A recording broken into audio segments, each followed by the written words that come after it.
नमस्कार साथियों, मैं रितेश। आप लोगों को अपने YouTube चैनल रितेश ऑनलाइन में स्वागत है।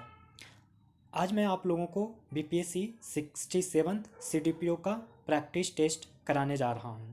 यह सेट श्योर सक्सेस कोचिंग का मैराथन टेस्ट सीरीज का दूसरा पार्ट है। तो आइए शुरू करते हैं। किसने कहा, इतने समय से करोड़ों लोग भूखे और अज्ञान में रहते हैं। मैं हर व्यक्ति को देशद्रोही समझता हूँ जिन्होंने उनके ही पैसे से पढ़कर उनके लिए कुछ नहीं किया। क्या ऑप्शन होगा? विवेकानंद, गांधी जी, गोखले, बीजी तिलक। इनमें से कोई नहीं। दोस्तों, इसका राइट ऑप्शन होगा स्वामी विवेकानंद। स्वामी विवेकानंद। दोस्तों, विवेकानंद ने ही कहा था कि इतने समय से करोड़ों लोग भूखे और अज्ञान में रहते हैं। मैं हर व्यक्ति को देशद्रोही समझता हूँ जिन्होंने उनके ही पैसे से पढ़कर उनके लिए कुछ नहीं किया। तो आइए देखते हैं अब सेकंड क्वेश्चन। सेकंड क्वेश्चन है दोस्तों कि इनमें से कौन सा मिलान सही है? क्या आत्मीय सभा राधाकांत डे होंगे, कि धर्म सभा देवेंद्रनाथ टैगोर होंगे, तत्वबोधिनी सभा राजा राम मोहन राय होंगे, कि प्रार्थना समाज आत्मारंग पांडुरंग होंगे? तो दोस्तों, इसका जो राइट ऑप्शन होगा, जो मैं आप लोग को बता देता हूँ, प्रार्थना समाज आत्माराम पांडुरंग ने। दोस्तों, ये जो प्रार्थना समाज का स्थापना हुआ था वो 1867 ईस्वी में हुआ था। और मैं आप लोग को बता दूं कि ये मुंबई में ही हुआ था। मुंबई में हुआ था। और इससे रिलेटेड एक और इम्पोर्टेंट फैक्ट्स प्रार्थना समाज के बारे में बता देता हूँ। ये केशव चंद्र सेन का नाम सुने होंगे। केशव चंद्र सेन। इन्हीं के केशव चंद्र सेन के प्रेरणा से ही प्रार्थना समाज का स्थापना किया गया था 1867 में। और आत्मीय सभा का स्थापना 1815 में किया गया था। और आत्मीय सभा के जो संस्थापक थे वो थे राजा राम मोहन राय। सेकंड, अगर हम धर्म सभा की बात करें तो इसके संस्थापक राधाकांत डे थे। और तत्वबोधिनी सभा के संस्थापक देवेंद्रनाथ टैगोर थे।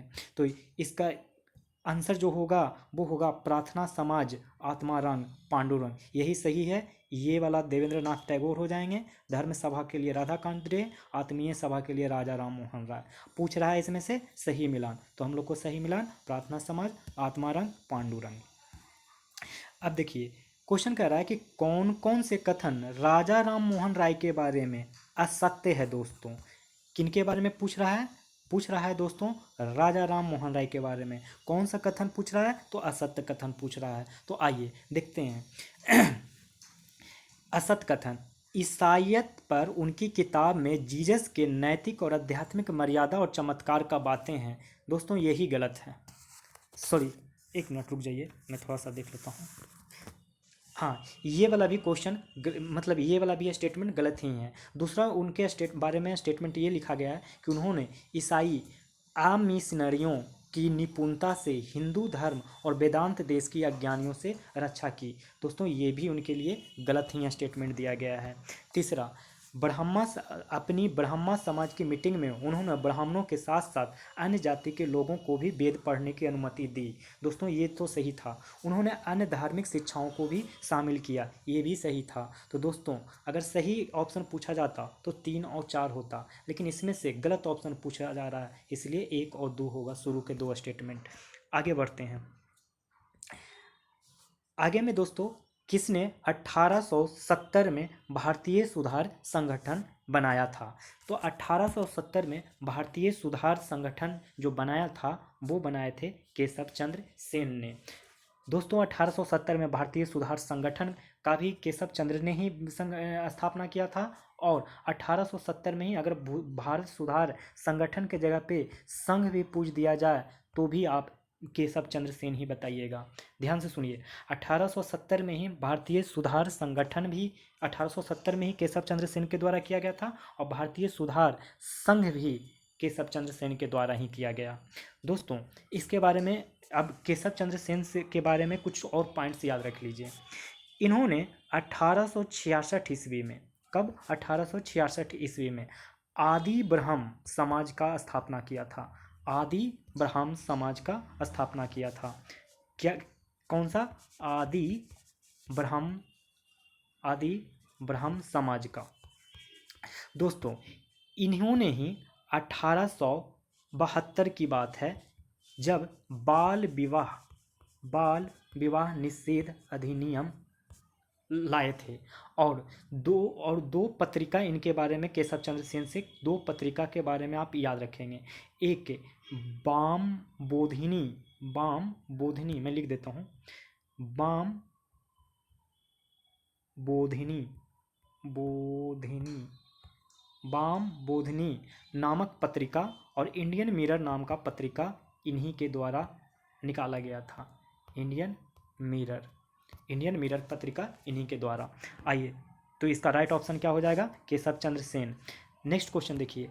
नेक्स्ट क्वेश्चन सेम वही पूछ रहा है कि भारतीय सुधार संगठन की स्थापना 1870 में कौन? तो अभी हमने बता दिया था, केशव चंद्र सेन। अगला क्वेश्चन, शारदा मणि कौन थी? दोस्तों शारदा मणि जो थी वो रामकृष्ण परमहंस की पत्नी थी। शारदा मणि रामकृष्ण परमहंस की पत्नी थी। नेक्स्ट क्वेश्चन, राजा राम मोहन राय द्वारा ब्राह्मण समाज की स्थापना कब की गई थी? तो इसका राइट ऑप्शन हो जाएगा दोस्तों 1828 ईस्वी में। इसका राइट ऑप्शन हो जाएगा 1828 ईस्वी में। दोस्तों राजा राम मोहन राय द्वारा ब्राह्मण समाज की स्थापना 1828 में किया गया था। इन्हीं के प्रयास से विलियम बेंटिंग ने 1829 में सती प्रथा को गैर कानूनी घोषित किया गया था। इन्हीं के प्रयास से विलियम बेंटिंग ने 1829 में सती प्रथा को गैर कानूनी घोषित किया गया था। नेक्स्ट क्वेश्चन, भारतीय पुनर्जागरण के पिता किसे समझा जाता है? तो राजा राम मोहन राय को भारतीय पुनर्जागरण का पिता किसे समझा जाता है? राजा राम मोहन राय को। नेक्स्ट क्वेश्चन, निम्नलिखित में से किस मुगल बादशाह ने राजा राम मोहन राय को अपने दूत के रूप में लंदन भेजा था? किससे भेजा था दोस्तों? तो इसका राइट ऑप्शन हो जाएगा अकबर द्वितीय ने। नेक्स्ट क्वेश्चन 10 का, रामकृष्ण मिशन के बारे में कौन सा कथन गलत है? तो इसका जो पहले देख लेते हैं कौन सा कथन गलत है और कौन सा सही है। पूछ रहा है हमसे रामकृष्ण मिशन के बारे में कि कौन सा कथन गलत है। तो पहला ऑप्शन देखते हैं, वह शुद्ध वैदिक सिद्धांत को मानते थे। तो हाँ, रामकृष्ण मिशन में शुद्ध वैदिक सिद्धांत को माना जाता था। उसका उद्देश्य मनुष्य का उच्चतम आध्यात्मिक विकास था। ये भी दोस्तों सही है। थर्ड स्टेटमेंट, वह मूर्ति पूजा का निषेध करते थे। बिल्कुल नहीं। वह विज्ञान और टेक्नोलॉजी को, आधुनिक विकास को स्वीकार करते थे। ये तो सही है। नेक्स्ट क्वेश्चन, किसने यह आह्वान किया कि पुनः वेदों को अपनाएं? दोस्तों इसका बहुत अच्छा सवाल है और इस आप लोग को भी पता होगा, दयानंद सरस्वती। किसने यह आह्वान किया कि पुनः वेदों को अपनाएं? तो अब ऑप्शन हो जाएगा दयानंद सरस्वती। नेक्स्ट क्वेश्चन, 19वीं शताब्दी में हिंदू धर्म के पुनर्जागरण का श्रेय निम्न में किसको जाता है? हिंदू धर्म के पुनर्जागरण का श्रेय निम्न में से किसको जाता है? तो इसका राइट ऑप्शन हो जाएगा राजा राम मोहन राय। नेक्स्ट क्वेश्चन, निम्नलिखित कॉलेज में सर्वप्रथम किसकी स्थापना हुई? इन सारे कॉलेज में सबसे पहले स्थापना किसका हुआ? तो इसका तो राइट ऑप्शन होगा बी दिल्ली कॉलेज। देख लेते हैं कैसे। हिंदू कॉलेज कलकत्ता का स्थापना 1817 में हुआ। दिल्ली कॉलेज का स्थापना 1792 में हुआ और मेयो कॉलेज का स्थापना 1875 में हुआ। 1920 में मुस्लिम एंग्लो ओरिएंटल कॉलेज का स्थापना हुआ। दोस्तों 1817 में जो हिंदू कॉलेज का स्थापना हुआ वो राजा राम मोहन राय द्वारा ही हुआ। और 1792 में दिल्ली कॉलेज का स्थापना जाकिर हुसैन के द्वारा हुआ। और जो मेयो कॉलेज 1875 में खुला था वो लॉर्ड मेयो के कारण हुआ था और अजमेर में खुला था, यानी राजस्थान।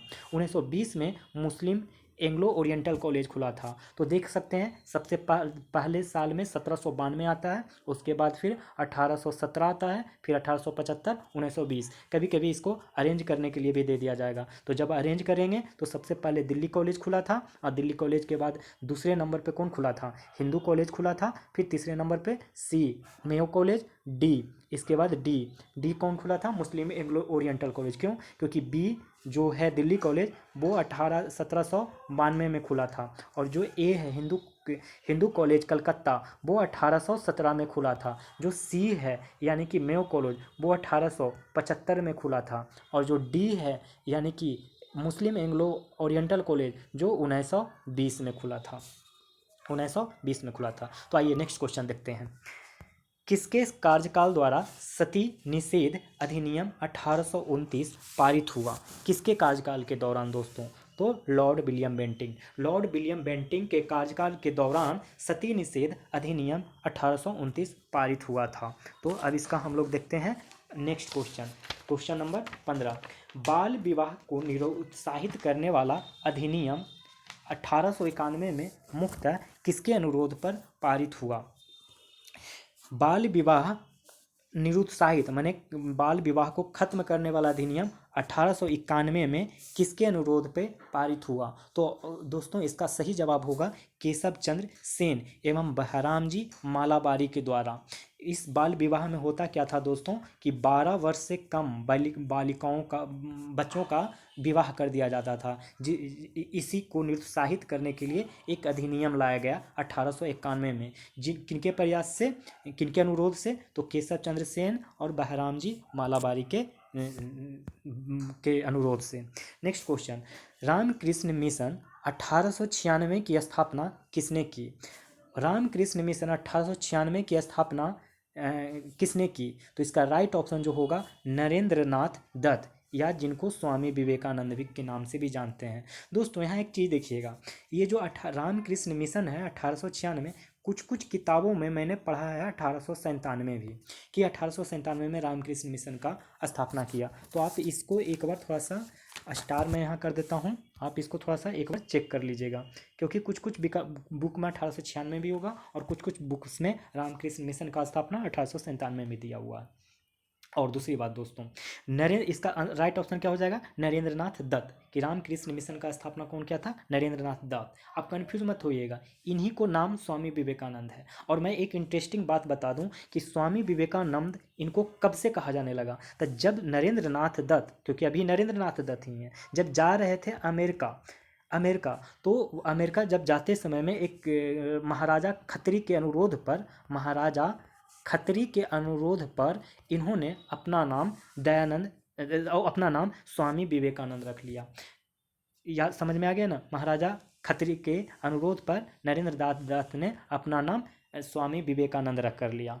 और दोस्तों इनका जन्म 12 जनवरी 1863 को हुआ था, और इसी जन्म के कारण ही 12 जनवरी को आज भी हम लोग राष्ट्रीय युवा दिवस के रूप में मनाते हैं।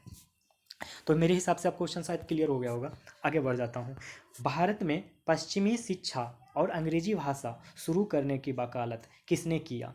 तो इसका जो राइट ऑप्शन क्या होगा? राजा राम मोहन राय, बाल गंगाधर तिलक, कि दादा भाई नौरोजी, कि गोपाल कृष्ण गोखले। दोस्तों इसका राइट ऑप्शन राजा राम मोहन राय ही होगा, क्योंकि इन्हीं के प्रयास से विलियम बेंटिंक के शासनकाल में मैकाले की सिफारिश से अंग्रेजी भाषा को शुरू किया गया। और ये जो घटनाएं हुई थी वो कब हुई थी? 1835 ईस्वी में। तो हम लोग आगे बढ़ते हैं क्वेश्चन को लेकर। हम वह हैं जिसे हमारे विचारों ने बनाया है, इसीलिए आप जो सोचते हैं उस पर ध्यान दें, ऐसा किसने कहा है? और ये शब्द गौण है, विचार रहते हैं, वे दूर तक जाते हैं। दोस्तों ये बहुत अच्छी बात लिखा गया है कि हम वह हैं जिसे हमारे विचारों ने बनाया है। बहुत सही बात है। आप इसको मोटिवेशन के तौर पे भी ले सकते हैं, क्योंकि आप वही करते हैं जो आप अपने दिमाग में से सोचते हैं। बना अगर आप अच्छी बात सोचेंगे तो अच्छा करेंगे, गलत बात सोचेंगे तो गलत ही करेंगे। इसीलिए आप जो सोचते हैं उस पर ध्यान दें। अगर आप सही हैं तो आप उस पर एकाग्रता के साथ काम करें, बस, और कुछ नहीं, बाकी सब कुछ आसान हो जाएगा। ऐसी बात आज मैं नहीं बोल रहा हूँ दोस्तों, मैं बस इस स्टेटमेंट को पढ़ के बस बोल रहा हूँ। लेकिन ऐसी बात कौन बोला था? ऐसा किसने कहा? शब्द गौण है, विचार रहते हैं, वे दूर तक जाते हैं। सही बात है, शब्द गौण रहता, कौन कहा एग्जैक्टली किसी को नहीं पता, लेकिन वो जो शब्द होते हैं बहुत दूर तक जाते हैं। किन्होंने कहा था? तो इसका जो राइट ऑप्शन होगा दोस्तों, बहुत बड़े इंसान थे, स्वामी विवेकानंद।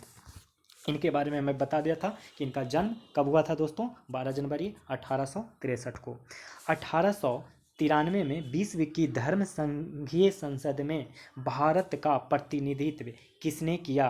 दोस्तों यही वो धर्म संघीय संसद है, कहाँ हुआ था? तो अमेरिका के स्थित शिकागो नगर में हुआ था। कहाँ हुआ था दोस्तों? शिकागो में। कहाँ हुआ था? शिकागो में। तो ये पूछ रहा है कि इसमें भारत का प्रतिनिधित्व किसने किया था दोस्तों? तो इसमें भारत का प्रतिनिधित्व अभी अभी ऊपर में ही बताया था कि स्वामी विवेकानंद ने। इसी का भारत का ही प्रतिनिधित्व करने के लिए नरेंद्र नाथ दत्त यानी कि स्वामी विवेकानंद जा रहे थे अमेरिका, और उसी रास्ते में महाराजा खत्री ने कहा कि आप अपना नाम परिवर्तन करके स्वामी विवेकानंद कर लीजिए। नेक्स्ट क्वेश्चन, निम्नलिखित में से किसने हिंदू धर्म को कई अनुष्ठानों के खिलाफ प्रचार किया था? जैसे कि मूर्ति पूजा, जन्म से जाति, पशु बहल और वेदों को पढ़ने के लिए महिलाओं पर प्रतिबंध किसने किया था दोस्तों? तो इसका आंसर हो जाएगा स्वामी दयानंद सरस्वती ने। क्वेश्चन को एक बार फिर से देखेंगे कि निम्नलिखित में से किसने हिंदू धर्म के कई अनुष्ठानों के खिलाफ प्रचार किया था? जैसे कि मूर्ति पूजा, जन्म से जाति, पशु बहल, वेदों को पढ़ने के लिए महिलाओं पर प्रतिबंध। भाई ये अच्छे अच्छे काम किए थे, इनको बहुत अच्छे से क्रेडिट मिलना चाहिए। इनको कौन किए थे? स्वामी दयानंद सरस्वती। नेक्स्ट क्वेश्चन है, भारतीय राष्ट्रीय कांग्रेस का पहला मुस्लिम अध्यक्ष कौन था? ये तो बहुत ही आसान है, बदरुद्दीन तैयब जी। भारतीय राष्ट्रीय कांग्रेस का पहला मुस्लिम अध्यक्ष कौन था? तो बदरुद्दीन तैयब जी। आइए देखते हैं नेक्स्ट क्वेश्चन जल्दी से। निम्नलिखित में से कौन भारत में सामाजिक और धार्मिक सुधार में सक्रियता से नहीं जुड़े थे? कौन थे दोस्तों जो नहीं जुड़े थे? इसका राइट ऑप्शन होगा ज्योतिबा फूले। यही जो थे सामाजिक और धार्मिक सुधार सक्रियता से नहीं जुड़े थे। जुड़े तो थे पर सक्रियता से नहीं, एक्टिवली नहीं थे। कभी काम करते थे, कभी काम नहीं करते थे। निम्न में से किस वर्ग को सर्वप्रथम पश्चिमी सभ्यता से प्रभावित किया? कौन सा ऐसा वर्ग था जिसने पश्चिमी सभ्यता को प्रभावित किया? तो शिक्षित हिंदू मध्यम वर्ग इसका राइट ऑप्शन होगा। शिक्षित हिंदू मध्यम वर्ग इसका राइट ऑप्शन हो जाएगा। इनमें से किस प्रख्यात समाज सुधारक ने ज्ञान योग, कर्म योग, राजयोग नामक पुस्तकें लिखी? बहुत अच्छा, देखिए लास्ट में योग योग योग दिख रहा है। जब भी कोई ऐसा पुस्तक पूछे मॉडर्न हिस्ट्री के एग्जाम्स में जब होगा, तो आप ज्ञान योग, कर्म योग और राजयोग माने जहाँ पे लास्ट में योग लगा रहे तो उसका ऑप्शन मार दीजिएगा स्वामी विवेकानंद को। तो स्वामी विवेकानंद ने ही ये तीनों किताबें लिखा था। पिछड़े वर्गों का उत्थान किसका मुख्य कार्यक्रम था? दोस्तों ये जो ऑप्शन है इसका राइट ऑप्शन होगा सत्यशोधक समाज। पिछड़े वर्गों का उत्थान किसका मुख्य कार्यक्रम था? तो किसका था? सत्यशोधक समाज। दोस्तों सत्यशोधक समाज 1873 में ज्योतिबा फूले के द्वारा किया गया था। ज्योतिबा फूले के द्वारा। अब देखिए ज्योतिबा फूले ने अपनी 2 किताबें लिखा था।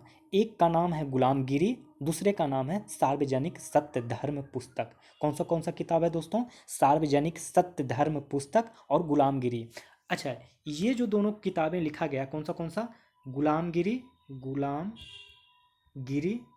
और एक किताब का नाम है सार्वजनिक सत्य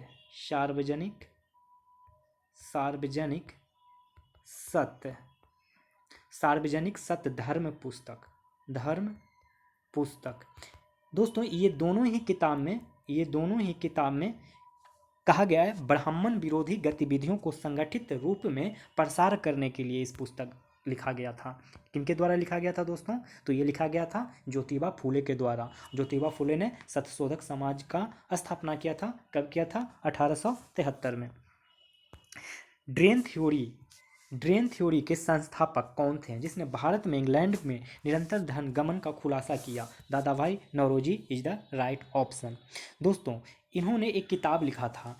कब लिखा था? 1901 में किताब लिखा था, poverty and British rule in India. दोस्तों इन्हीं को ग्रैंड ओल्ड मैन के नाम से जाना जाता है, दादा भाई नौरोजी को। आइए तो देखते हैं नेक्स्ट क्वेश्चन। भारत में साइमन आयोग के बहिष्कार का मुख्य कारण था। दोस्तों इसका जो राइट ऑप्शन हो जाएगा वो हो जाएगा क्योंकि सभी सदस्य अंग्रेज थे। यही मेन विरोध का कारण था। दोस्तों साइमन कमीशन का गठन जो हुआ था, साइमन कमीशन या आयोग को ही इंग्लिश में कमीशन बोला जाता है। दोस्तों आयोग को ही क्या बोला जाता है? कमीशन बोला जाता है, कमीशन बोला जाता है। तो दोस्तों साइमन कमीशन का यानी साइमन आयोग का जो गठन हुआ था वो हुआ था 1927 में। और ये कहाँ गठन हुआ था? ब्रिटेन में गठन हुआ था। और भारत में कब आया? तो 1928 में भारत वो आ गया। इसी साइमन कमीशन को ही सोवियत कमीशन के नाम से जानते हैं। क्यों? क्योंकि इसमें सारे लोग अंग्रेज ही थे, इसमें कोई भी सदस्य भारतीय नहीं था। और दोस्तों एक बात और बता दूं, इसी साइमन कमीशन इसी साइमन कमीशन इसी साइमन कमीशन के विरोध में लाला लाजपत राय की मृत्यु हो गई थी लाठी चार्ज की वजह से। और लाला लाजपत राय ने लाहौर में विरोध प्रदर्शन किया था। लाहौर में, ला से लाल लाला लाजपत राय और ला से लाहौर में। और लखनऊ में इसका विरोध प्रदर्शन लखनऊ में इसका विरोध प्रदर्शन जवाहरलाल नेहरू और गोविंद बल्लभ पंत ने किया था। गोविंद बल्लभ पंत ने किया था, याद रखिएगा। तो आगे देखते हैं नेक्स्ट क्वेश्चन। किसने कहा था कांग्रेस पतन की ओर लड़खड़ा रही है और मेरी सबसे बड़ी अभिलाषा है जब तक मैं भारत में हूँ कांग्रेस को शांतिपूर्ण समाप्ति में सहायता करना है। कौन कहा था दोस्तों? ऑप्शन आंसर हो जाएगा लॉर्ड कर्जन। किसने कहा था कांग्रेस पतन के लिए लड़खड़ा रही है? मेरी सबसे बड़ी अभिलाषा जब तक मैं भारत में हूँ कांग्रेस को शांतिपूर्ण समाप्ति में सहायता करना है। किसने कहा था कांग्रेस आंदोलन न तो लोगों द्वारा प्रेरित था न ही उनके द्वारा सोचा या योजनाबद्ध था? दोस्तों लॉर्ड डफरिन। आइए तो देखते हैं नेक्स्ट क्वेश्चन, क्वेश्चन नंबर 30। निम्न अखबारों में कौन सा मुख्यतः उदारवादियों की नीति में प्रचारक था? दोस्तों इसका राइट ऑप्शन हो जाएगा न्यू इंडिया। न्यू इंडिया ही वो अखबार था जिसमें उदारवादियों की नीतियों का प्रचारक था। दोस्तों न्यू इंडिया के जो संपादक थे वो थे एनी बेसेंट। कौन थे? एनी बेसेंट आयरलैंड की रहने वाली थी। और एनी बेसेंट ने ही न्यू इंडिया के साथ साथ कॉमन बिल का भी संपादक थी। आगे देखते हैं। कांग्रेस और मुस्लिम लीग के बीच 1916 में कांग्रेस और मुस्लिम लीग के बीच 1916 के लखनऊ समझौते के विषय में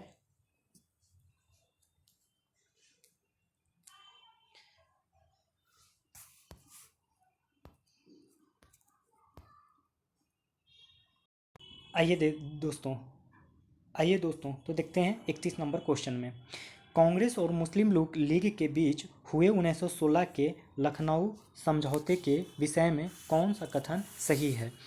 तो इसका जो राइट ऑप्शन हो जाएगा वो हो जाएगा कि यह समझौता हिंदुओं और मुसलमानों को अलग अलग इकाई मानकर किया गया था।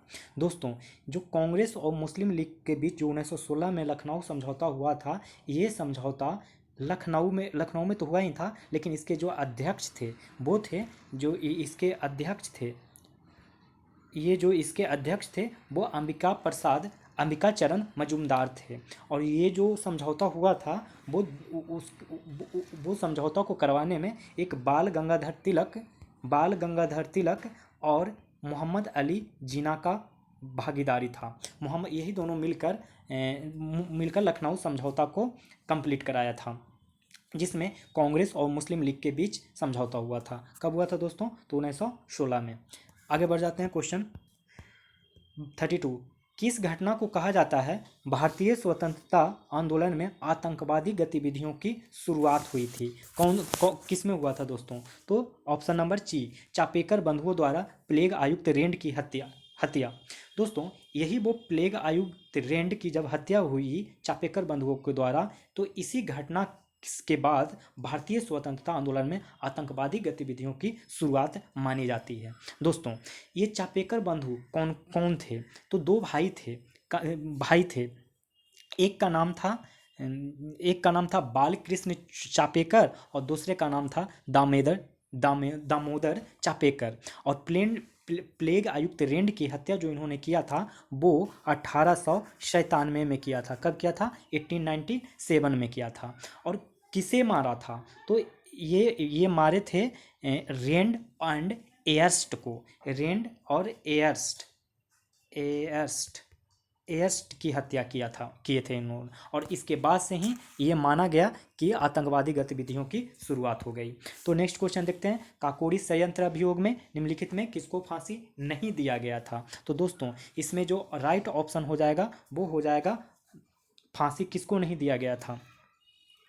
तो खुदीराम बोस को नहीं दिया गया था, क्योंकि खुदीराम बोस मुजफ्फरपुर बम कांड से रिलेटेड हैं। और ये पूछा जा रहा है काकोरी षड्यंत्र अभियोग। तो राम प्रसाद बिस्मिल को दिया गया, अशफाक उल्ला खान को दिया गया, रोशन लाल को दिया गया, और इनके अलावा राजेंद्र लाहरी को भी फांसी का सजा दिया गया था। दोस्तों ना, ये जो काकोरी षड्यंत्र अभियोग हुआ था, ये हुआ था 9 अगस्त 1925 को हुआ, सॉरी 1925 को हुआ था। हाँ, 9 अगस्त 1925 को हुआ था। अब बताइए कि काकोरी षड्यंत्र कब हुआ था? तो 9 अगस्त 1925 को। किनको किनको फांसी का सजा दिया गया था? तो राम प्रसाद बिस्मिल, अशफाक उल्ला खान और रोशन लाल और राजेंद्र लाहरी को। तो नेक्स्ट क्वेश्चन देखते हैं, केंद्रीय व्यवस्थापिका सभा में किसके, यहाँ पर थोड़ा गलत लिखा हुआ है, बस ये ध्यान रखिए, मैं समझा देता हूँ कि केंद्रीय व्यवस्थापिका सभा था। तो यहाँ पे भगत सिंह के साथ किसने बम गिरा दिया था? तो इसका जो राइट ऑप्शन हो जाएगा वो हो जाएगा बटुकेश्वर दत्त। बटुकेश्वर दत्त नहीं, 8 अप्रैल 1929 को भगत सिंह के साथ केंद्रीय व्यवस्थापिका सभा में बम गिरा दिया था दोस्तों। और जब बम गिरा दिया गया तो किस लिए बम गिराया गया? तो public safety bill and trade dispute bill के विरोध में बम गिरा दिया गया था। नेक्स्ट, और फिर बाद में अपना गिरफ्तारी भी इन्होंने दे दिया। एक्चुअली इन्होंने कोई मकसद से वहाँ पे बम गिराने गए थे, वो भी खाली जगह पे बम गिराए थे, भीड़ भाड़ वाले इलाके में नहीं। नेक्स्ट क्वेश्चन, निम्नलिखित में से किस क्रांतिकारी को काकोरी ट्रेन डकैती में फांसी की सजा नहीं दी गई थी? दोस्तों इसका और राइट ऑप्शन होगा मनमंत गुप्त में। गुप्त को नहीं दिया गया था। इनको केवल 14 वर्ष का कठोर सजा दिया गया था। 14 वर्ष का कारावास दिया गया था, कठोर कारावास। दोस्तों अभी थोड़ी देर पहले बताया था कि जो काकोरी षड्यंत्र अभियोग था वो 9 अगस्त 1925 को हुआ था, जिसमें पकड़ लिया गया था और फांसी दे दिया गया था 4 लोगों को, राम प्रसाद बिस्मिल, अशफाक उल्ला खान, रोशन लाल, राजेंद्र लाहरी को। और दोस्तों सचिंद्र नाथ सन्याल को इसमें आजीवन कारावास दिया गया था। अब देखते हैं 36 क्वेश्चन नंबर।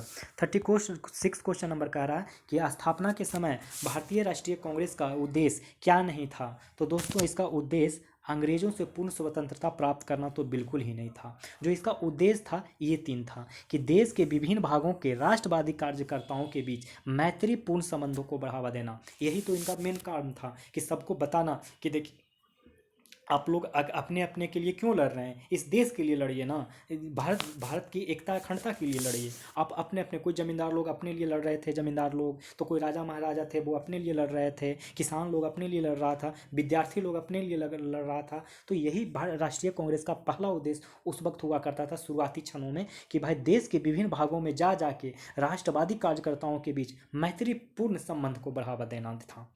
दूसरा इनका था कि राष्ट्रीय एकता की भावना का एवं विकास एवं स्थायित्व।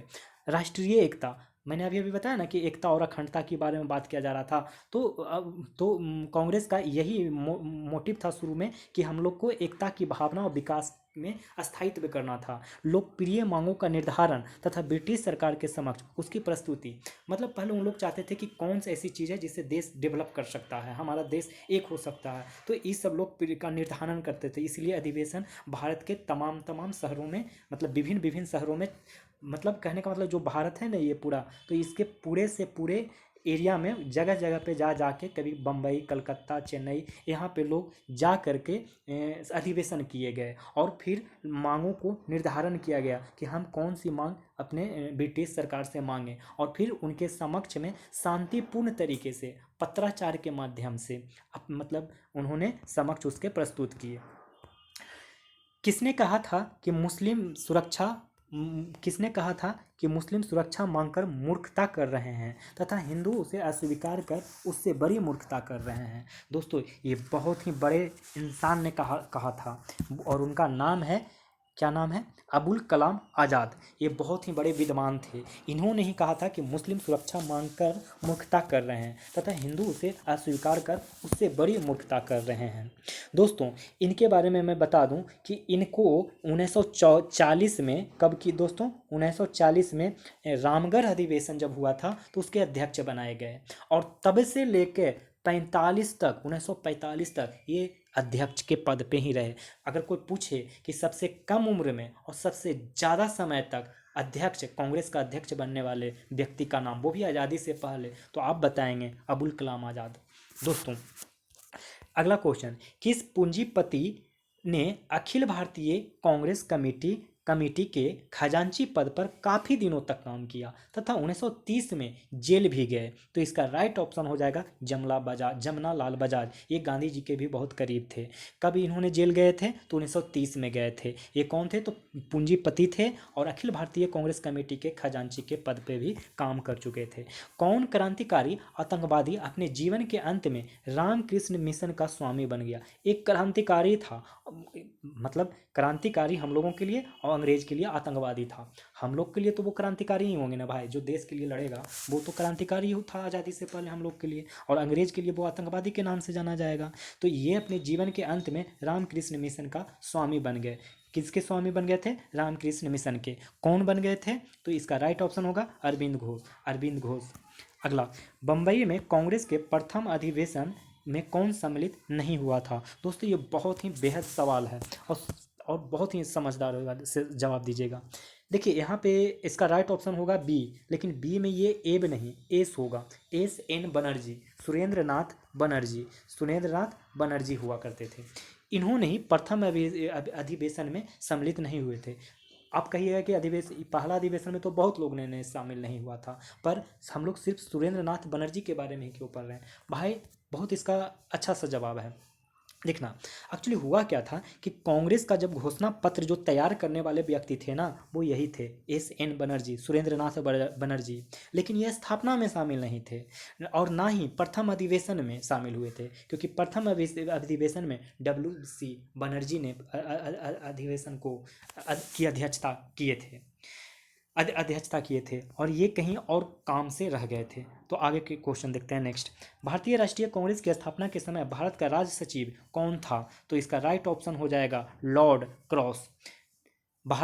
भारतीय राष्ट्रीय कांग्रेस की स्थापना के समय भारत का राज्य सचिव कौन था? तो लॉर्ड क्रॉस था।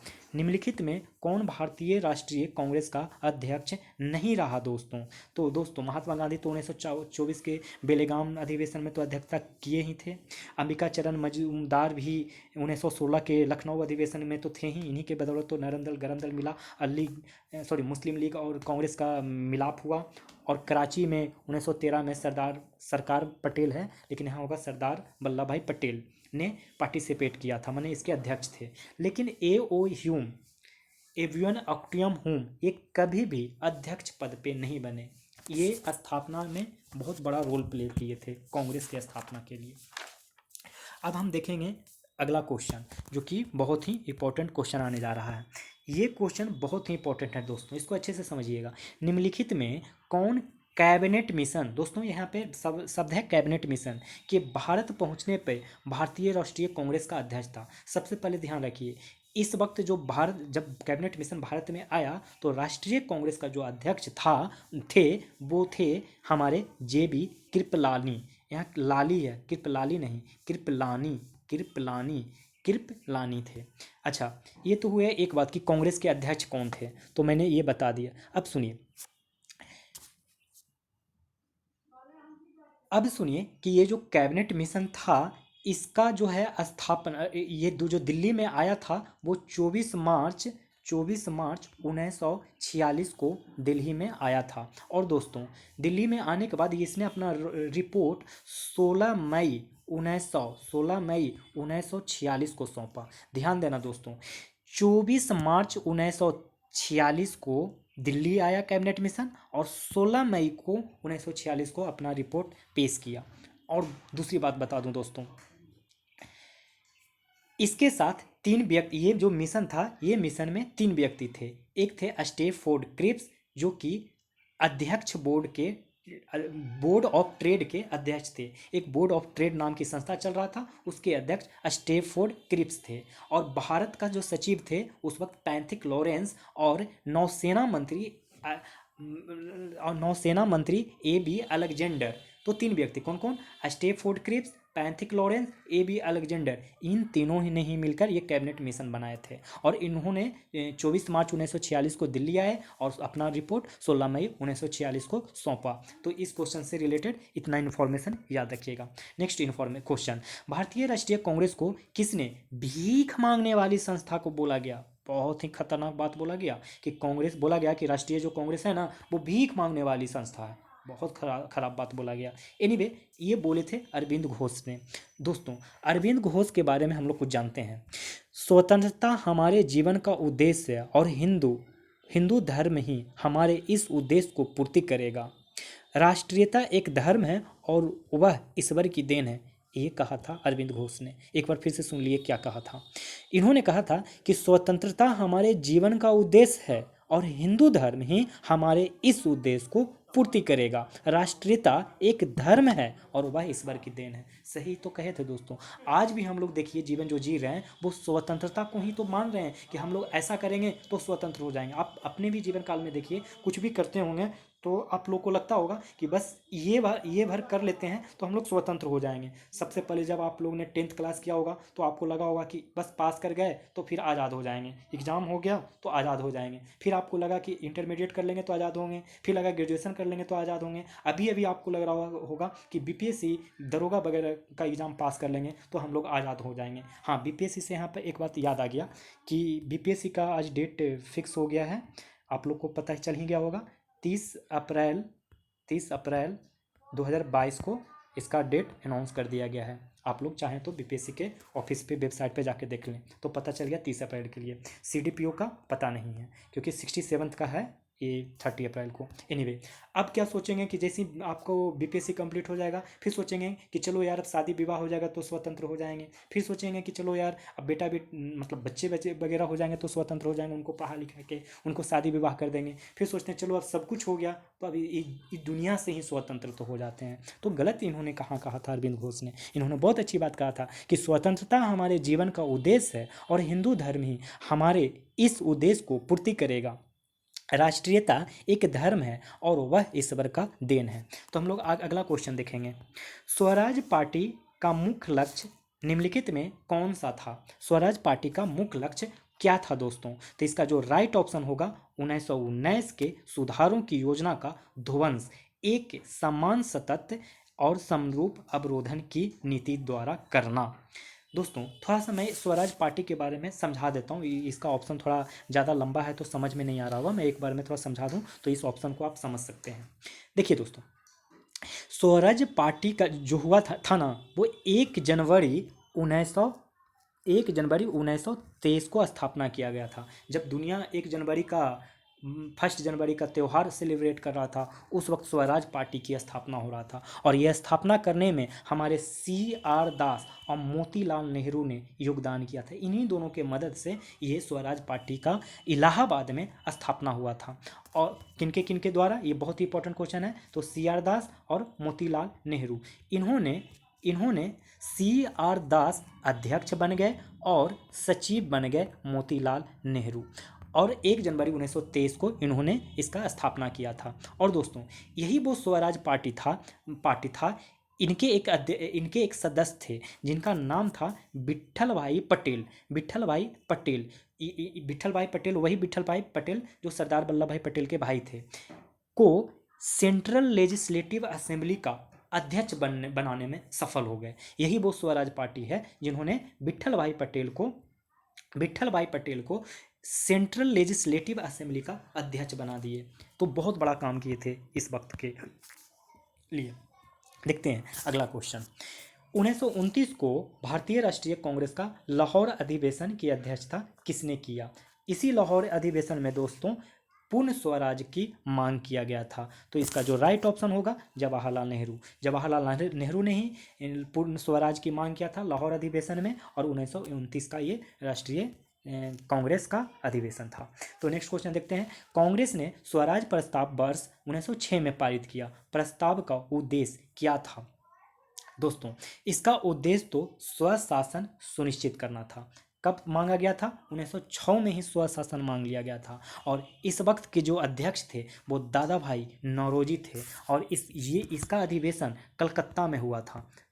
इससे जुड़ी हुई कितनी सारी इन्फॉर्मेशन हो गया कि स्वराज का प्रस्ताव कब पारित किया गया? तो 1906 में। कहाँ पे ये अधिवेशन हुआ था? कलकत्ता में। और क्या मांगा गया था? स्वशासन सुनिश्चित करना। और कलकत्ता में कौन थे इसके अध्यक्ष? दादा भाई नौरोजी। तो अगला क्वेश्चन देखेंगे। नरम और गरम दल के लोग कांग्रेस के लिए किस अधिवेशन में एक हो गए? तो कुछ देर पहले ऊपर में ही तो बताया था कि इसका ऑप्शन सही ऑप्शन होगा लखनऊ में।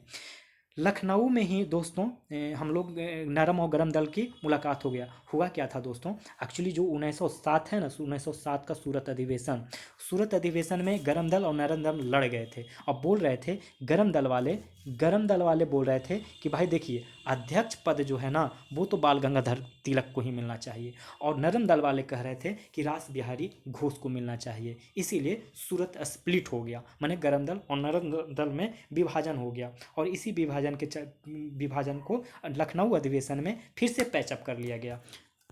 अगला देखते हैं। लखनऊ समझौता किनके बीच हुआ? भाई देखो, एक्चुअली में लखनऊ समझौता हुआ ना दो लोगों के बीच हुआ। एक तो मुस्लिम लीग और ब्रिटिश सरकार के बीच हुआ था।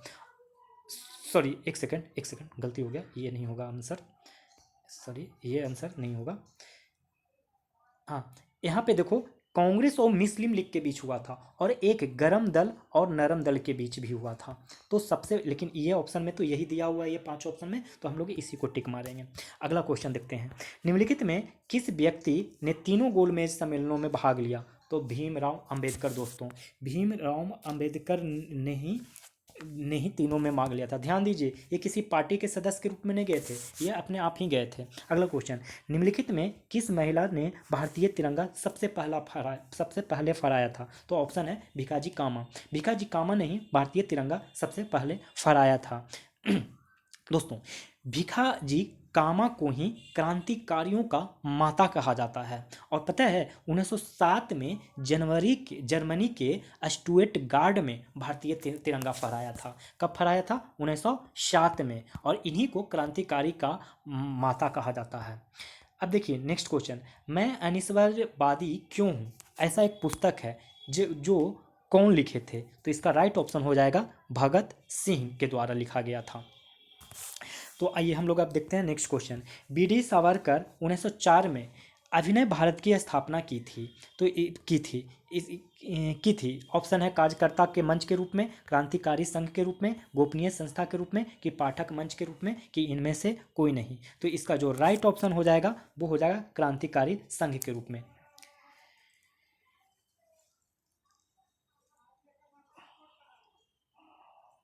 हाँ दोस्तों, तो देखिए इसका राइट ऑप्शन हो गया क्रांतिकारी संघ के रूप में।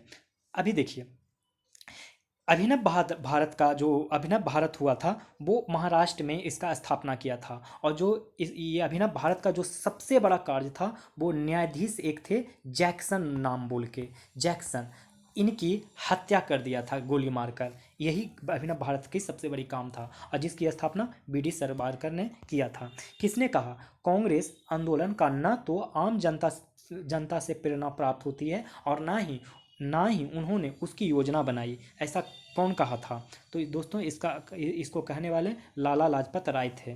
लाला लाजपत राय ने ही कहा था कि कांग्रेस आंदोलन का न तो आम जनता से प्रेरणा प्राप्त हो रही थी, और ना ही उनकी उसकी योजना बनाई थी। दोस्तों, लाला लाजपत राय को ही पंजाब के शेर से जाना जाता है। इन्हीं को पंजाब केसरी के नाम से भी जाना जाता है।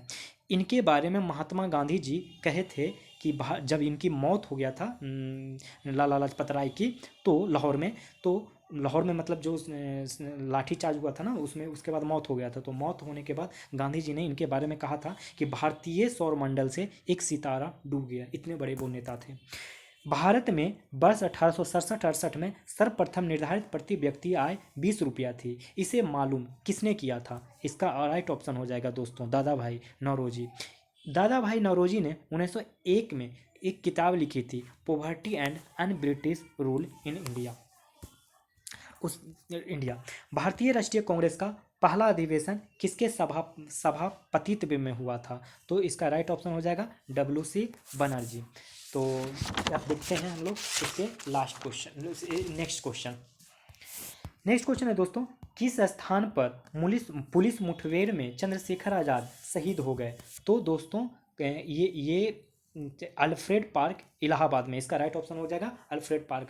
इन्होंने खुद को ही गोली मार लिया था, इनको कोई मारा नहीं था। एक तरीके से जब इनके पास कोई गोली नहीं बचा था, एक ही गोली बचा था, तो ये खुद को ही कर लिए। कहाँ पे? अल्फ्रेड पार्क इलाहाबाद में। बस ये याद रखिए कि इनकी मौत फरवरी 1931 में हुई थी। कब हुई थी दोस्तों? फरवरी 1931 में। नेक्स्ट क्वेश्चन, 1905 में बंगाल के विभाजन का आदेश किसके द्वारा दिया गया था?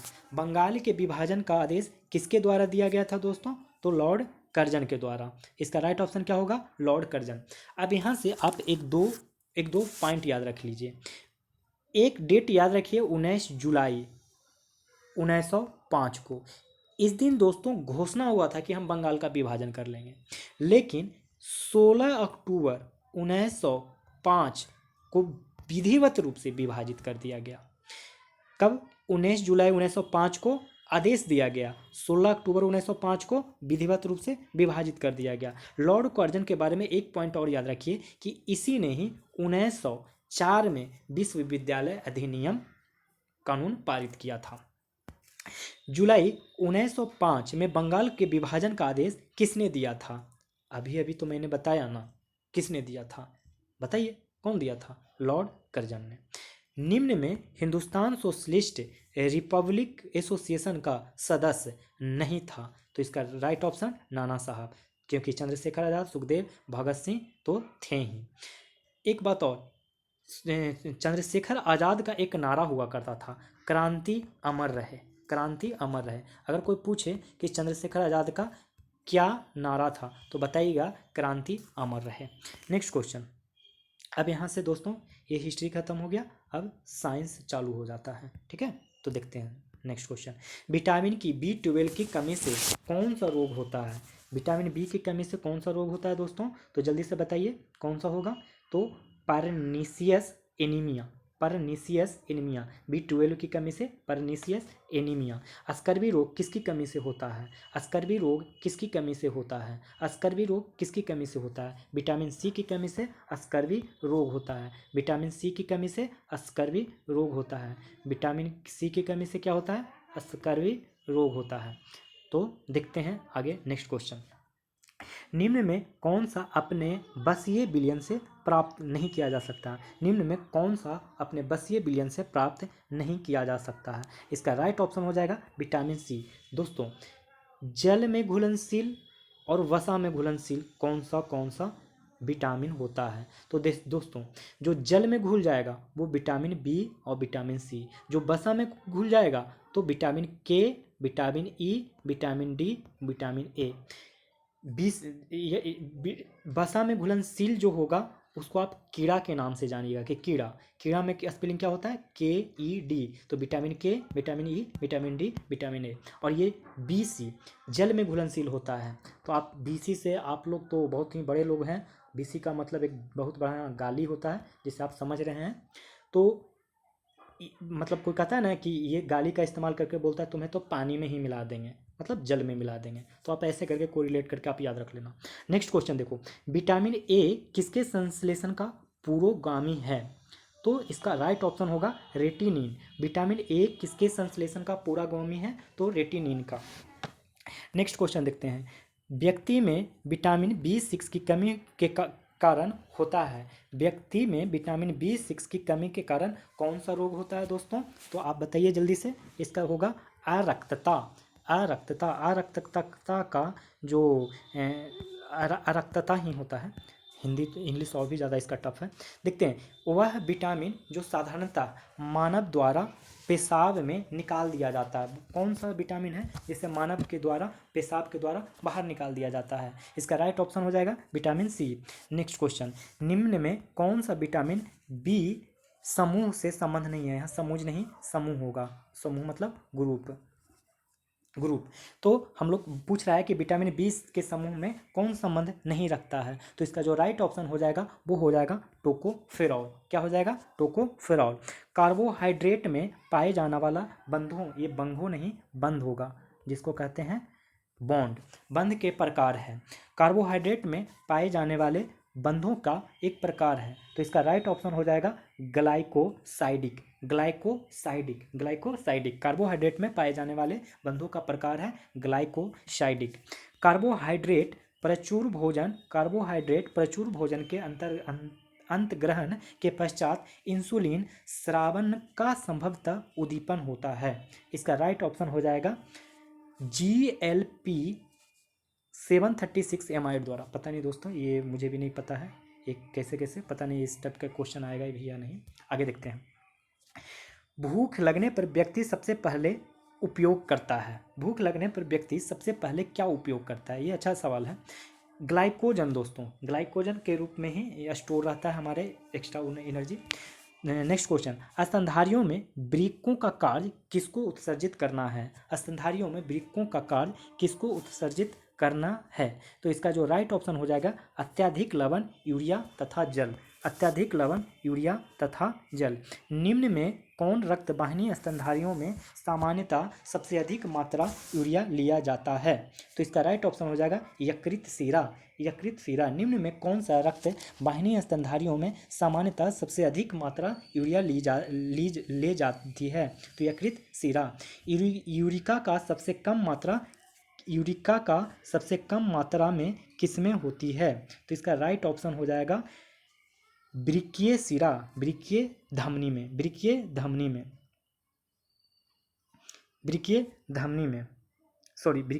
नहीं, वृक्कीय शिरा में होगा। इसका राइट ऑप्शन डी होगा। यूरिका की सबसे कम मात्रा किसमें होती है? तो वृक्कीय शिरा में। मानव आहार नाल के किस भाग में एंटमीबा हिस्टोलिटिका को ट्रोफोजोइट प्रावस्था रहती है? तो इसका राइट ऑप्शन हो जाएगा कोलन। दोस्तों देखिए, आपको ये सब क्वेश्चन थोड़ा हार्ड लग रहे होंगे, जो सही बात है। और आप सोच रहे होंगे कि ऐसा क्वेश्चन तो एग्जाम में आता ही नहीं है। हाँ बिल्कुल सही बात है, हम भी मानते हैं कि नहीं आता है, पर जो इसके श्योर सक्सेस के जो डायरेक्टर हैं, उन्होंने आखिर कुछ सोच समझ के ये क्वेश्चन सेट किया होगा। शायद वो साइंस को अच्छे से पढ़ने के लिए आने के लिए बोल रहे होंगे। तो आप इससे ज़्यादा नहीं लेंगे, बस इसको एक बार क्वेश्चन को देख लीजिए, अपने आंखों के सामने इसके ऑप्शंस को जाने दीजिए।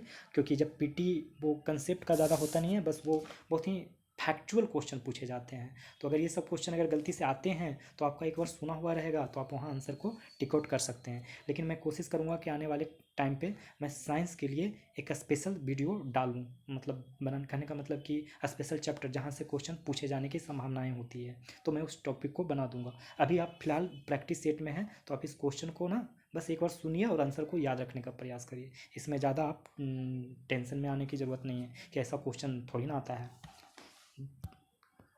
नेक्स्ट क्वेश्चन देखते हैं। पोडोसाइट कोशिकाएं पाई जाती है। पोडोसाइट कोशिकाएं पाई जाती है किस में पाई जाती है? ब्रिक में। पोडोसाइट कोशिकाएं कहाँ पाई जाती है? ब्रिक में। जल तथा सोडियम आयन का पुनर्वसन एक साथ होती है। दोस्तों इसका राइट ऑप्शन हो जाएगा पीसीटी में। पीसीटी में जल एवं सोडियम प्लस का पुनर्वसोषण एक साथ होती है किसमें? पीसीटी में।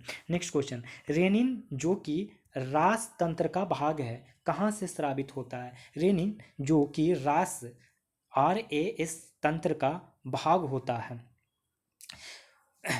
कहाँ से स्रावित होता है? दोस्तों इसका राइट ऑप्शन होगा यकृत, लीवर।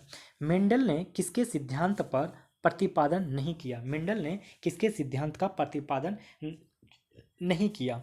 आंसर सहलगनता। सहलगनता, इसको लिंकेज बोलते हैं अंग्रेजी में। लिंकेज बोलते हैं अंग्रेजी में। नेक्स्ट क्वेश्चन मेंडल के हो गया। नेक्स्ट क्वेश्चन कह रहा है कि मेंडल ने अपने चिर प्रतिष्ठित वंशागति नियम के प्रतिपादन करने में निम्नलिखित में से किस जीवधारी का उपयोग किया था। तो इसका राइट ऑप्शन हो जाएगा garden pea, garden pea. Mendel के दूसरे नियम स्वतंत्र अपव्यूहन का निर्माण नियम को दर्शाया था, स्वतंत्र अपव्यूहन का नियम अपनाया था। लॉ ऑफ इंडिपेंडेंट मैट्रिसेज किसमें अपनाया था दोस्तों? तो द्वि संस्करण क्रॉस द्वारा, द्वि संस्करण क्रॉस द्वारा। डाई हाइब्रिड इसको कहते हैं, dihybrid, dihybrid, hybrid cross कहते हैं। नेक्स्ट क्वेश्चन, मेंडल का स्वतंत्र अपव्यूहन का निष्कर्ष कैसे प्रसंस्करण से सिद्ध हुआ? मेंडल का स्वतंत्र अपव्यूहन का निष्कर्ष कैसे प्रसंस्करण से सिद्ध हुआ? तो द्विगुण से, द्विगुण बोले तो डाइपोल, द्विगुण का ही इंग्लिश डाइपोल होता है। और क्या, और तो सब सही है ना। हाँ, नेक्स्ट क्वेश्चन देखिए, एक संकरण क्रॉस। दोस्तों यहाँ पे एक संकरण क्रॉस का मतलब होगा हाइब्रिड क्रॉस का फिटोटिपिक अनुपात, फिटोटिपिक अनुपात यानी बाह्य प्रदर्शन अनुपात कितना होता है दोस्तों? इसका राइट ऑप्शन हो जाएगा 3:1 होता है। नेक्स्ट क्वेश्चन कह रहा है कि एक्सो क्रोमोजोम असामान्यता है, किसका है दोस्तों? तो इसका राइट ऑप्शन हो जाएगा टर्नर सिंड्रोम का। एक्सो क्रोमोजोम असमानता है टर्नर सिंड्रोम का। नेक्स्ट क्वेश्चन, टर्नर सिंड्रोम में गुणसूत्र की संख्या होती है दोस्तों, इसका राइट ऑप्शन हो जाएगा 45। टर्नर सिंड्रोम में गुणसूत्र की संख्या 45 होती है। अगला क्वेश्चन, मानव में पाई जाने वाली असमानता जिसे टर्नर संलक्षण कहते हैं, प्रभावित व्यक्ति समलक्षणी रूप से माता होते हैं परंतु उनके जननांग व स्तन अल्प वर्धित होते हैं। दोस्तों एक बार फिर से क्वेश्चन को सुन लीजिए थोड़ा। मानव में पाई जाने वाली असमानता जिसे टर्नर संलक्षण कहते हैं, प्रभावित व्यक्ति जो रोगी होता है समलक्षणी रूप से माता होते हैं, मतलब वो फीमेल होती हैं परंतु उनके जननांग व स्तन अल्पबाधित होते हैं, किसके कारण से होता है दोस्तों? तो इसका जो राइट ऑप्शन हो जाएगा वो हो जाएगा एक एक्स गुण सूत्र की कमी की वजह से। मनुष्य के शिशु लिंग निर्धारण निर्भर करता है, तो इसका राइट ऑप्शन हो जाएगा शुक्राणु के प्रकार पर। मनुष्य में शिशु लिंग निर्धारण कहाँ करता है? तो शुक्राणु के प्रकार पर। त्रिक एक सूत्री के लिए गुण सूत्र हैं, एक त्रिक एक सूत्री के लिए क्या गुण सूत्र होगा? तो इसका आंसर हो जाएगा 2n-1 ये होगा। नेक्स्ट क्वेश्चन, द्विगुणित जीव जिसमें एक जोड़े का एक गुणसूत्र नहीं है अर्थात 2n-1 कहलाता है, क्या कहलाता है दोस्तों? तो ये कहलाता है एक सूत्री मोनोसोमिक, इंग्लिश में बोलते हैं मोनोसोमिक, एक सूत्री। द्विगुणित जीव जिसमें एक जोड़े का एक गुणसूत्र नहीं है अर्थात 2n-1 क्या कहलाता है? तो monosomic. Next question, cystic fibrosis किस प्रकार की आनुवंशिक बीमारी है? एक बीमारी है जिसका नाम है सिस्टिक फाइब्रोसिस, ये किस टाइप का बीमारी है, किस प्रकार का आनुवंशिक बीमारी है? दोस्तों ये ऑटोसोमल अप्रभावी है, ऑटोसोमल अप्रभावित यानी अप्रभावित का इंग्लिश होता है इनइफेक्टिव। नेक्स्ट क्वेश्चन, अपूर्ण प्रभावित में F2 पीढ़ी में होता है, क्या होता है दोस्तों? तो इसका राइट ऑप्शन होगा जीनोटाइप अनुपात 3:1, जीनोटाइप अनुपात 3:1।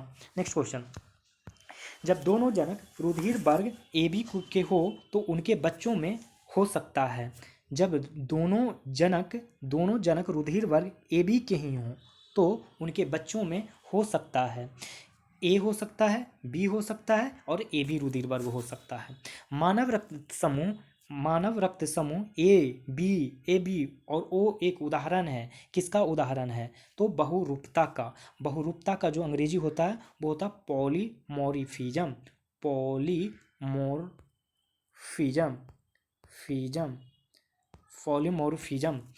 पॉलीमॉर्फिज्म। मानव रक्त समूह AB और O एक उदाहरण है, किसका? तो मोरोफिज्म का। नेक्स्ट क्वेश्चन, निम्न में कौन पौधे के लिए आवश्यक पोषक तत्व नहीं है? तो लेड नहीं है, लेकिन लोहा, मैग्नीज, जिंक पौधों के लिए आवश्यक पोषक तत्व है। लेड पोषक तत्व नहीं है। निम्न में कौन सा पोषक तत्व पौधों में शर्करा के स्थानांतरण में महत्वपूर्ण भूमिका अदा करता है? तो इसका राइट ऑप्शन हो जाएगा बोरॉन। बोरॉन निम्न में कौन सा पोषक तत्व पौधों में शर्करा के स्थानांतरण में महत्वपूर्ण भूमिका अदा करता है? तो राइट ऑप्शन बोरॉन।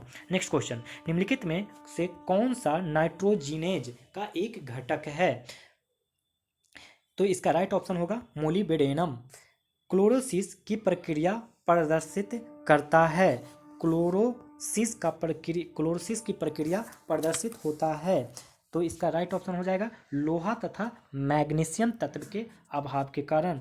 लोहा तथा मैग्नीशियम तत्व के अभाव के कारण। निम्न में कौन से तत्व जैविक नाइट्रोजन स्थिरीकरण में मुख्य भूमिका निभाते हैं? निम्न में कौन सा तत्व जैविक नाइट्रोजन स्थिरीकरण में मुख्य भूमिका में निभाते हैं? इसका राइट ऑप्शन हो जाएगा मोलिब्डेनम। मोलिब्डेनम।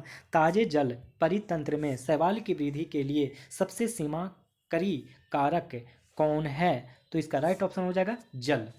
एक एंजाइम के अमीनो वाला भाग कहलाता है। एक एंजाइम का अमीनो अम्ल वाला भाग कहलाता है apo enzyme. Apo enzyme. Next question 100 number, कौन सा खनिज रक्षक कोशिका में जल विभव का नियंत्रण करता है? तो इसका राइट ऑप्शन हो जाएगा potassium plus. Potassium plus. Next question, हाल ही में अब यहाँ से देखिए करंट अफेयर का क्वेश्चन चालू हो गया, क्योंकि ख़त्म हो चुका है अब तक सारे साइंस के क्वेश्चन। हाल ही में किस देश में 1 फरवरी 2021 को सैन्य तख्ता पलट हुआ था? इसका राइट ऑप्शन होगा म्यांमार। हाल ही में वैश्विक लोकतंत्र सूचकांक में कौन सा देश पहला स्थान पर है? तो इसका राइट ऑप्शन होगा नॉर्वे। हाल ही में वैश्विक लोकतंत्र सूचकांक में कौन सा देश पहले स्थान पे है? तो नॉर्वे। हाल ही में कौन सा राज्य 2 एक्सप्रेसवे हवाई पट्टी बनाने वाला पहला राज्य बन गया है? तो इसका राइट ऑप्शन हो जाएगा उत्तर प्रदेश। हाल ही में इसरो के 104 उपग्रह को एक साथ लॉन्च करने का रिकॉर्ड किस स्पेस एजेंसी ने तोड़ा था? तो स्पेसएक्स ने 143 उपग्रह को लॉन्च करके। नेक्स्ट क्वेश्चन, हाल ही में जर्मन वाच द्वारा ग्लोबल क्लाइमेट रिस्क इंडेक्स 2021 में सर्वाधिक प्रभावित देश हैं? तो इसका राइट ऑप्शन हो जाएगा दोस्तों मोजाम्बिक। मोजाम्बिक। हाल ही में संयुक्त राष्ट्र व्यापार और विकास सम्मेलन द्वारा जारी रिपोर्ट के अनुसार 2020 में प्रत्यक्ष विदेशी निवेश प्राप्त करने का में प्रथम स्थान कौन सा देश रहा है? चीन। कौन सा देश रहा है? चीन। हाल ही में किस देश की सेना के तीनों अंगों ने अंडमान निकोबार द्वीप समूह में संयुक्त अभ्यास एमफैक्स 21 किया है? हाल ही में किस देश ने सेना के तीनों अंग ने अंडमान निकोबार द्वीप समूह में संयुक्त अभ्यास एमफैक्स किया है? इसका राइट ऑप्शन हो जाएगा भारत। अब देखते हैं नेक्स्ट क्वेश्चन। क्वेश्चन नंबर 108, हाल ही में किस देश के पूर्व मंत्री शिंजो अबे को पद्म विभूषण देने की घोषणा हुई है? ये तो जापान के हैं। हाल ही में भारतीय रेलवे की सबसे लंबी मालगाड़ी वासुकी ने रिकॉर्ड तोड़ा है। उसकी लंबाई कितनी है? तो इसका राइट ऑप्शन हो जाएगा 3.5 किलोमीटर। नेक्स्ट क्वेश्चन, हाल ही में संयुक्त सैन्य अभ्यास डेजर्ट नाइट 2021 किन किन देशों के मध्य हुआ है? तो इसका राइट ऑप्शन होगा भारत फ्रांस। हाल ही में हावड़ा कालका मेल ट्रेन का नाम बदलकर क्या कर दिया गया है? तो नेताजी एक्सप्रेस कर दिया गया है। हावड़ा कालका मेल ट्रेन का नाम बदल के नेताजी एक्सप्रेस कर दिया गया है। हाल ही में खादी एवं ग्रामोद्योग आयोग द्वारा विकसित खादी प्राकृतिक पेंट को लॉन्च किसने किया है? तो इसका राइट ऑप्शन हो जाएगा नितिन गडकरी ने। ऑक्सफोर्ड लैंग्वेजेज ने साल 2020 का हिंदी, देखिए 2020 का हिंदी वर्ड पूछ रहा है, ध्यान रखिएगा इस चीज़ को। 2020 का हिंदी वर्ड किसे चुना गया है? तो आत्मनिर्भरता हिंदी वर्ड में चुना गया। राष्ट्रीय विज्ञान दिवस कब मनाया जाता है? 28 फरवरी को। प्रधानमंत्री नरेंद्र मोदी किस तिथि को वीडियो कॉन्फ्रेंसिंग के माध्यम से मैरीटाइम इंडियन समिट 2021 का उद्घाटन किए? 2 मार्च 2021 को मैरीटाइम इंडिया समिट 2021 का उद्घाटन किया गया नरेंद्र मोदी के द्वारा। विश्व रेडियो दिवस कब मनाया जाता है? विश्व रेडियो दिवस कब मनाया जाता है? 13 फरवरी को। विश्व रेडियो दिवस 13 फरवरी को मनाया जाता है। मांडू उत्सव का आयोजन किस थीम पर किया गया था? तो कोई पीछे नहीं रहता पर। तारापुर शहीद दिवस कब मनाया जाता है? तारापुर शहीद दिवस कब मनाया जाता है? 14 फरवरी को। मारियो ड्रागी किस देश के प्रधानमंत्री बने हैं? मारियो ड्रागी किस देश के प्रधानमंत्री बने हैं? तो होगा आंसर इटली। 11वां राष्ट्रीय संस्कृति महोत्सव का आयोजन कहाँ किया जाएगा? 11वां राष्ट्रीय संस्कृति महोत्सव का आयोजन कहाँ किया जाएगा? इसका राइट ऑप्शन हो जाएगा पश्चिम बंगाल। भारत का पहला पूर्ण अंतर्राष्ट्रीय क्रूज टर्मिनल किस राज्य में स्थित है? तो केरल में। भारत का पहला पूर्ण अंतर्राष्ट्रीय क्रूज टर्मिनल किस राज्य में स्थित है? केरल। हाल ही में किस राज्य केंद्र शासित प्रदेश की कैबिनेट ने मुख्यमंत्री विज्ञान प्रतिभा परीक्षा छात्रवृत्ति योजना को मंजूरी दिया गया है? तो 122 का आंसर हो जाएगा दिल्ली में। नेक्स्ट, राष्ट्रीय संरक्षा परिषद नेशनल सेफ्टी काउंसिल का अध्यक्ष किसे नियुक्त किया गया है?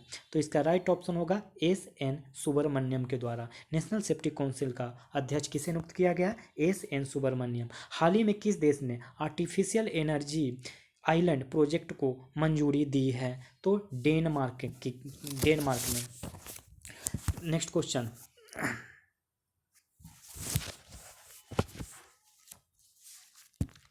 संयुक्त राष्ट्र ने अपना जलवायु दूत किसे नियुक्त किया है? तो इसका राइट ऑप्शन हो जाएगा माइकल ब्लूमबर्ग ने अपना जलवायु दूत किसे नियुक्त किया है संयुक्त राष्ट्र ने? तो माइकल ब्लूमबर्ग को। आर्थिक स्वतंत्रता सूचकांक 2021 में कौन सा देश शीर्ष पे रहा? तो सिंगापुर शीर्ष पे रहा। भारत का पहला ट्रांसजेंडर कम्युनिटी डेस्क कहाँ खोला गया? तो तेलंगाना में। पहला ट्रांसजेंडर कम्युनिटी तेलंगाना में खोला गया। किस कंपनी ने महिलाओं के उद्यमी बनाने के लिए वुमेन बिल वेब पोर्टल को लॉन्च किया? गूगल ने। वुमेन बिल पे पोर्टल को लॉन्च किसने किया? तो गूगल ने। दुनिया के सबसे बड़े leadership prize Ibrahim prize for achievement in Africa leadership 2020, ध्यान दीजिएगा 2020 है, किससे सम्मानित किया गया? तो इसका राइट ऑप्शन हो जाएगा Mahamadou Issoufou. Next question, BBC Indian sport women the year award 2020 का ही है BBC का। तो कौन जीता था उस वक्त? कोनोरू हम्पी ने। तो नेक्स्ट क्वेश्चन देखते हैं कि अंतर्राष्ट्रीय ओलंपिक समिति के फिर से अध्यक्ष कौन चुने गए हैं? तो इसका राइट ऑप्शन हो जाएगा थॉमस बॉच ने। अमेरिका ने कोविड-19 के रोकथाम के लिए एक सिंगल डोज वाली नई वैक्सीन की मंजूरी दी है। इस वैक्सीन के निर्माता कंपनी कौन है? तो इसका राइट ऑप्शन हो जाएगा जॉनसन एंड जॉनसन। तो नेक्स्ट क्वेश्चन देखते हैं, आर्कटिक के जलवायु और पर्यावरण की निगरानी के लिए किस देश ने हाल ही में अपना पहला उपग्रह आर्कटिका एम का सफल प्रक्षेपण किया है? आर्कटिका एम का सफल प्रक्षेपण रूस ने किया है। संयुक्त राज्य अमीरात यानी यूएई ने निम्न में से किस देश में पहली बार अपना राजदूत नियुक्त किया? किस देश में अपना पहला राजदूत नियुक्त किया है? तो इसका राइट ऑप्शन होगा इजराइल में। हाल ही में आयोजित 78वें गोल्डन ग्लोब पुरस्कार समारोह में निम्न में किस फिल्म को बेस्ट मोशन पिक्चर ड्रामा दिया गया है? बेस्ट मोशन पिक्चर ड्रामा 78वां गोल्डन पुरस्कार की बात किया जाता है। ये नंबर ध्यान रखिएगा, 78वां, आप चेंज कर गया होगा। 135 का ऑप्शन हो जाएगा नोमैडलैंड। सरकार ने हाल ही में कैच द रेन नामक एक देशव्यापी अभियान चलाने की घोषणा की। यह अभियान किससे संबंधित है? यह अभियान बारिश के पानी के संरक्षण से संबंधित है। भारत सरकार ने जीवन जीने की सुगमता सूचकांक 2020, ये ध्यान दीजिएगा अभी भी 2020 ही है, जारी किया। इस सूचकांक में कौन सा राज्य पहले स्थान पर है? तो बेंगलुरु पहले स्थान पे है 2020 के अनुसार। डीआरडीओ ने हाल ही में एसएफडीआर मिसाइल का सफल परीक्षण किया। एसएफडीआर का पूर्ण रूप क्या है?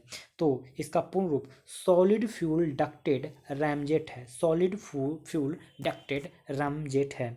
वर्ष 2021 को किस तिथि के पूर्व 2021 में किस तिथि को पूरे विश्व में अर्थ आवर मनाया गया? अर्थ आवर मनाया गया। इसका राइट ऑप्शन हो जाएगा दोस्तों 27 मार्च को। 27 मार्च को पूरे विश्व में अर्थ आवर मनाया गया था। नेक्स्ट क्वेश्चन, किस कंपनी ने गुयाना से भारत का पहला तेल आयात किया?